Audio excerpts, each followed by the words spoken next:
Massachusetts, and we decided that we couldn't just sit there. We had to do something. It's been challenging. We've phone banked, texted, written postcards to voters, called our Congress people. We have a couple of people who are running for office. We've certainly marched. And the real challenge has been that there is so little impact that we feel we can have at the national level. We've got some folks who have taken on in-state initiatives and have made some things happen that are very exciting, citizens initiative kinds of issues. We are backing our congressional delegation and our, local candidates who support the progressive causes that we support. But the bottom line is we need to keep people active, and it's been hard because they're tired, they're frustrated, they're feeling as though their voices aren't being heard, and somehow we need to just keep trucking. So we're in it for the long haul, trying to keep people pumped and trying to make something happen in the blue tsunami in November. Hey, this is Doug Bishop. Just wanted to tell a quick story about work that I did while canvassing out in the 6th District of Illinois. And we were working on a voter education project that involved going door to door to let people know about the voting record of their representative, Peter Roskam. It was a hot sort of summer day, and I was at the end of a 3-hour shift. I was kind of tired, but I had a couple more doors to do, and went to the house of somebody who had clearly had a Muslim name, and a gentleman answered the door wearing sort of garb from his country. I'm not sure which one it was, but it was clearly sort of a Middle Eastern country of some sort. And I introduced myself, and he noticed that I was very hot and sweaty and offered me water. And then we started a discussion of Peter Roskam, and I was talking about its voting record. And I got to a point where I said, did you know that he didn't support Dreamers? And this gentleman said, no, I know Peter Roskam. I've done business with him. He's a really nice guy. I'm sure he supports the Dreamers. And I said, no, actually he doesn't. And so he said, I can't believe that. That can't be right. And I said, it really is. And he said, oh, it's very disappointing. And I said, no, you feel strongly enough to call his office? And he said, yeah, I sure will. I'm really surprised by this.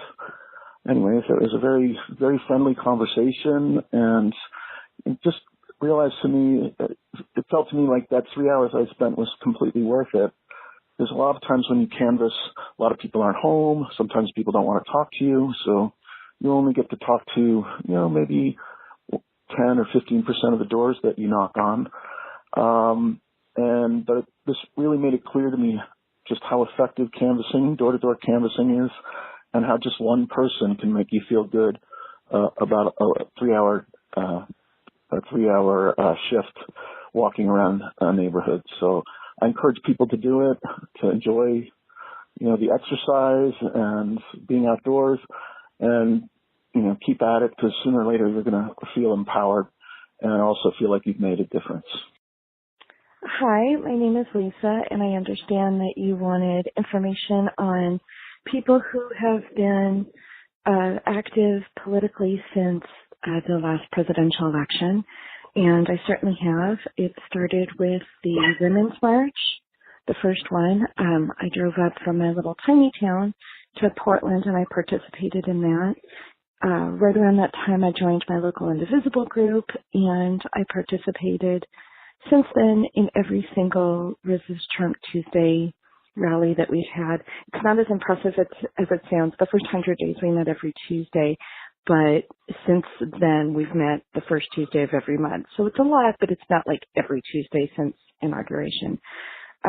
We've been to the March for Science, we went to the March for Our Lives. We did the March against Climate Change. I just feel like all I do is take my husband and my dog to various marches. And of course, because I mentioned Indivisible, I make my daily calls to action. I used to phone call, but our Republican representative, Greg Walden, he instructed his staff to be rude to us and hang up on us. So now I do ResistBot, which I like much better anyway, because I could be a lot more verbose. So I do resist bot with my calls to action. And I also do postcards to voters. My first campaign that I worked on with them was Doug Jones in Alabama. And ever since then, I've done more than 500 cards, which I thought was pretty impressive. And then I saw some of the numbers of some of these just amazing, dedicated postcard writers. I feel like that is everything. I feel like previous to the election, my life was taking care of foster dogs and volunteering for a local animal shelter, and that's taking care of the dogs. That's taken a backseat to every single moment I feel I'm making rally signs and postcards and calling and networking with other people. And I guess that's it. I don't know what else to say. So I hope that's everything that you guys wanted for your podcast. Hi, this is Rebecca from Oregon, and what I have done to get involved in politics since the 2016 election is I helped found Indivisible Oregon. I have taken a bunch of different candidate trainings to maybe run for office, and as you well know, I started a podcast called End Times Pep Talk with my co-hosts Smitha and Megan, and we're in this podcast game with you, and it's fun. So have a great episode. Bye. Hello, my name is Ethan Nichols. I am the founder and chair of Ohio Students for Gun Legislation. I'm excited to be talking on here, actually. We started a couple weeks ago, and we are now up to around, I believe it's over 80 followers on Twitter, and we're expanding on Facebook and Instagram. So we started out actually extremely small, and we're starting to grow. We have students in Cincinnati, Ohio, and Cleveland, Ohio, and we're gaining following across Ohio and the nation. We've gotten some pretty notable shout-outs, and we're currently, our goals include replacing politicians who are bought by the NRA. We want a ban on bump stocks, a ban on extended magazines, raising the age of anyone who wants to purchase any firearm to 21 at a minimum. We want we don't want armed teachers and staff. There's many instances where guns are left sitting on the toilet after the teacher goes to use the restroom and students find the gun. That's not a situation we want. So we want armed and very well-trained police officers on site at schools, so that if an active shooter, God forbid, an active shooter does happen and shows up at a school, that we then have trained and responsible armed police officers there to respond to that situation. We also want bigger and more extensive background checks and mental health checks. We want a red flag system installed, which we've had some confusion about this before. The red flag system is creating a system where people can report gun owners who have reported threats, signs of aggression, mental health issues that could lead to violence, and then that allows federal and state level officials to investigate this and prevent possible shootings from happening. We also want fixing the gun show loophole, which is a major problem in our country. The gun show loophole allows people to go to a gun show and purchase a gun without any background checks. They just need an ID proving that they are from the state where the gun show, or really that they're U.S. citizens, and that's all they need. So we don't want that to happen. It creates too many situations where people can then go on and purchase a gun at a gun show when they very well could not be responsible or be people that should be having guns. We do not want to take away guns. We are not anti-Second Amendment. It's a commonly misconstrued thing about us. We support the Second Amendment. We support the rights of responsible gun owners. But we don't want our active shooters in our schools or anywhere, really. We want an end to the gun violence and the killing of our youth and our citizens. So that's what we are for. We are not supporters of an assault weapon ban. That is not something we support. So I want people to know that. That's something we really want. We are currently very active across the state of Ohio. Coming up, especially this summer, leading up to the 2018 midterm elections, we are going to be having a series of town hall style debates in Ohio. Currently we're set up for Cincinnati and Cleveland with a possible event in Columbus and Toledo as we expand. And we're going to be featuring politicians running for local, state, and federal level positions so we can really address the issue of gun violence in our country, in our state, in our cities, in our schools.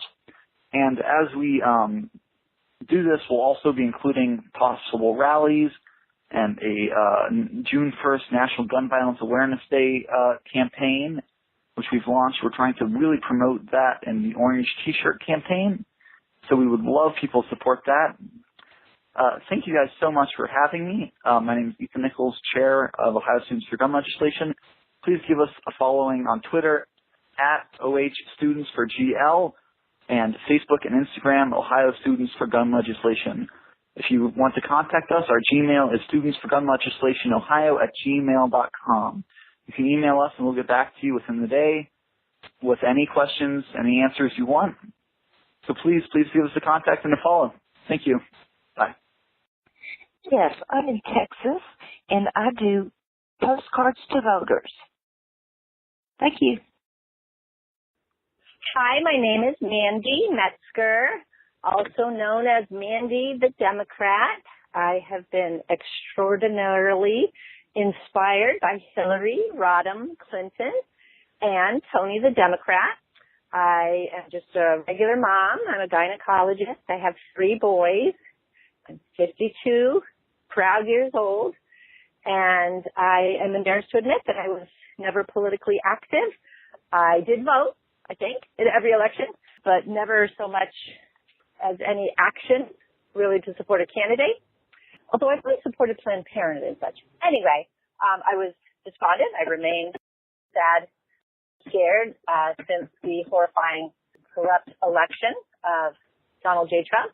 And I'm also horrified because I think it's not about Trump, actually. I think the complicit GOP, which it appears to also be funded by the NRA and possibly Russia, is a much bigger problem. And the fact that 30+% of Americans support this corruption and this platform of hate and destruction. So rather than kill myself, I somehow luckily found Tony the Democrat, and I got in at the entry level. I started writing postcards with the John Ossoff campaign. I must have seen something on Facebook. I joined local groups, South Shore Action, South Shore Citizens for Equality. I haven't missed a march, and my boys are now politically active.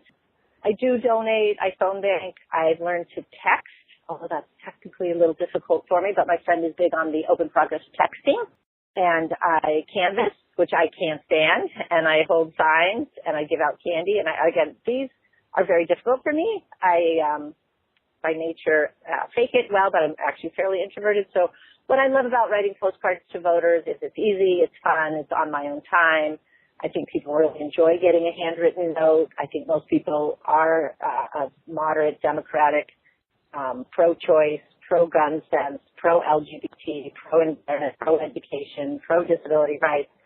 But they just don't know. So a lovely, kind, positive election reminder to me is going to solve everything. We've helped unwinnable elections where the Democrats was told they just can't win. I mean, where Democrats haven't run before. And I write cards by myself. I write cards most days. I host many, probably about every 2 to 4 weeks, a postcard party in my house. I'm the Norwell team captain for Dr. Katie McBrine, McBrine, who's running to Flip It Blue in Plymouth, Norfolk, Massachusetts. She's a wonderful Democratic candidate. She's a pediatrician. I'm also deeply involved in Deirdre Hall's campaign to Flip It Blue for Plymouth 5th. She's an environmental lawyer who's also an amazing candidate. I actually live in a fairly red part of Massachusetts. It's called the Cranberry Corner. And I am very grateful to these amazing women running, and I am happy to help them win. Hi, this is Bill from Illinois Congressional District 14. My family was inspired to activism when we first met Lauren Underwood. Lauren is a rising superstar here in our district of Illinois 14.